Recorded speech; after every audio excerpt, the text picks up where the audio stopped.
because the enemy will try to use the emotions to distract us. And in this season, we can't afford to be distracted. God has so much for us.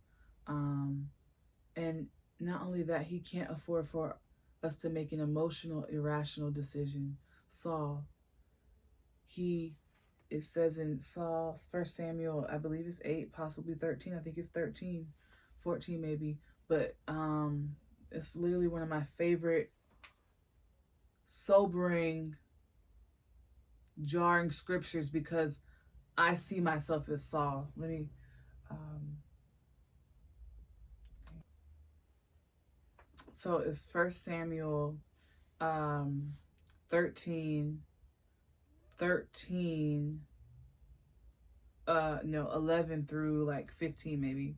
But basically, Saul and his troops are rallying, but Saul's men are like getting antsy because Samuel said, "You wait here, I'll be back in like 7 days," I believe he said.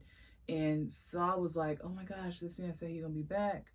My troops are losing faith in me. I've waited 7 days. I'm just about to do this burnt offering to God myself." And then as soon as he does it, that's because that's how the Lord works. He's going to test your patience.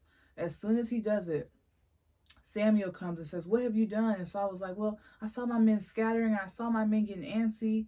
And Samuel says, "What have you done? You foolish man, you have not kept the commandment of that the Lord your God gave you. If you had, he would have established your kingdom over all of Israel. But now your kingdom will not endure. And the Lord has sought out a man after his own heart and appointed him ruler of his people because you have not kept the Lord's commands." And so this just reminds me of something that was done out of emotions. This man lost his kingdom. Granted, he was still able to rule, right, for 40 years, but look at how he ruled and the way in which he ruled and he needed a harpist.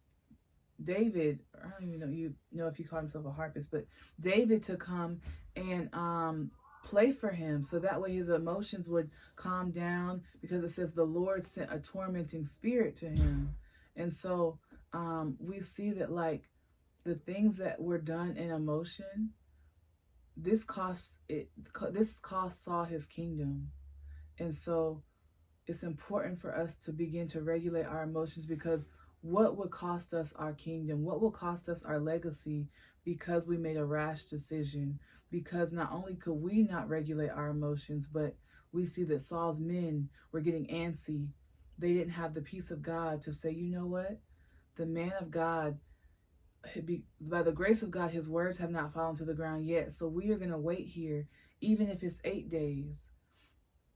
I see the enemy move inching in on us. I see this and I see that, but I have the peace of God. And so, yeah, that's why it's important for us to get this under control, to get our emotions regulated under control, because we have things to do for the kingdom.